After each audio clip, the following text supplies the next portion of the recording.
Bonjour à tous, merci beaucoup. Il me revient donc la lourde charge de conclure ce débat nourri autour des conclusions du rapport de la Chambre régionale des comptes. Et malheureusement, ce matin, pour cette conclusion, j'ai une très mauvaise nouvelle pour les petits et les jeunes Parisiens. Car la dette est un poison lent. Et j'ai une mauvaise nouvelle pour les étudiants parisiens. J'ai une mauvaise nouvelle pour les lycéens parisiens, pour les collégiens parisiens, même pour les écoliers parisiens et même pour les petits Parisiens qui aujourd'hui inconscients sont en crèche. Et cette mauvaise nouvelle, elle nous est apportée via le rapport de la Cour des comptes, de la Chambre régionale des comptes. Je vais vous présenter ce tableau qui en est extrait. Et vous allez voir, c'est assez parlant. Vous voyez là des pics. Ce sont les pics du remboursement de la dette, les annuités. En 2022, ici, nous payons 329 millions d'euros. En 2023, 315 millions d'euros de remboursement de dette. En 2024, ça ne s'arrangera pas, 320 millions d'euros de dette. Nous en sommes là. Mais regardez là, il y a des pics encore plus importants.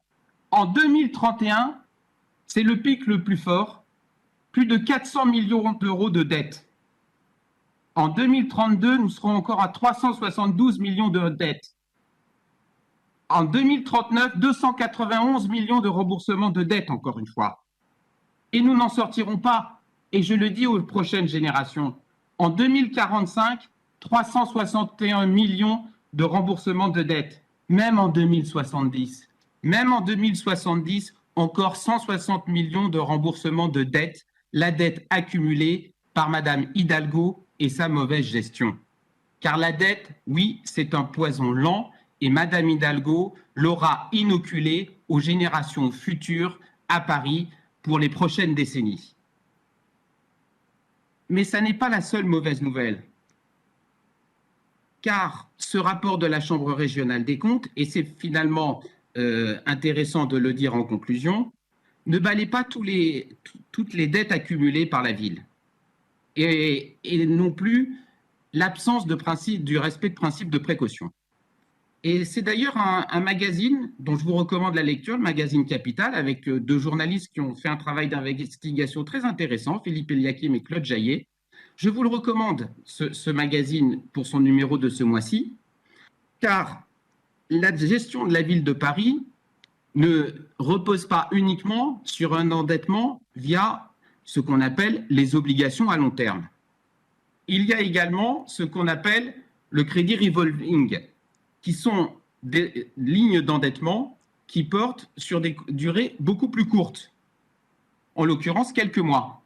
Et c'est nouveau, c'est un nouvel outil qui a été mis en place. Il n'existait pas jusqu'en 2018. Puis en 2019, la ville de Paris s'est endettée de 150 millions d'euros sur ce petit crédit revolving. En 2020, c'était 285 millions d'euros. En 2021, 600 millions d'euros. Et pour l'année à venir, c'est plus d'1 milliard d'euros, l'autorisation d'engagement. Et à n'en pas douter, cette autorisation d'engagement sera actionnée à plein, malheureusement, par la ville de Paris. C'est un peu comme si la mère de famille qui enverrait acheter la baguette à son fils en lui disant « Tu diras à la boulangère que je passerai à la régler cet après-midi parce que j'ai pas le sou ce matin. » Ben, c'est ça aujourd'hui la ville de Paris, malheureusement, version Anne Hidalgo. Et puis, il y a aussi ce qu'on appelle dans le privé le window dressing, c'est-à-dire le maquillage des comptes, au travers d'une sous-estimation des provisions à passer, puisqu'aujourd'hui, la ville de Paris, elle provisionne pour les contentieux et les difficultés à venir 39 millions d'euros, alors que le seul contentieux autour d'Autolib est chiffré à 233 millions d'euros.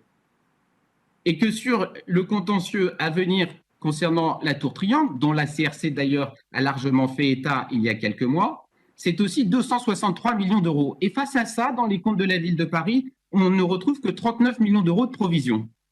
Alors oui, la situation est grave. Madame Hidalgo, comme d'autres, a cramé la caisse. Elle a cramé la caisse de Paris. Et d'ailleurs, le rapport de la Chambre régionale des comptes démontre que les difficultés préexistaient au Covid, contrairement à ce qu'elle souhaiterait ou ce qu'elle voudrait faire croire aux Parisiens. Mais malheureusement, ce matin encore, on le constate, la gauche parisienne, les écologistes, les communistes et évidemment les socialistes sont dans le déni. Mais la réalité est bien simple. Et le dilemme, il est patent. Soit Madame Hidalgo devra baisser les investissements, soit pour régler la douloureuse, elle devra augmenter les impôts. Elle est dans un tel état d'incertitude et totalement perdue que la mission qu'elle avait confiée à son adjoint aux finances, M. Simondon, et au président du groupe communiste, M. Bonnet-Oulage, dont on attendait des miracles du côté de la ville de Paris, eh bien cette mission dont on attendait en tout cas un rapport devant le Conseil de Paris qui était annoncé soit pour décembre, soit pour janvier, on n'en a pas vu le début du commencement d'une amorce de proposition. Alors M. Bonnet-Oulage qui nous parle de révolution fiscale, je crains que dans sa bouche, cela ne signifie l'augmentation des impôts. En définitive, et j'en conclurai par là, le rapport de la CRC conforte bien évidemment toutes les positions qui ont été prises par la droite parisienne depuis plusieurs mois et plusieurs années, et elle conforte en particulier la demande de mise sous tutelle financière que notre présidente Rachida Dati a demandée et qui est naturellement pleinement justifiée. Merci.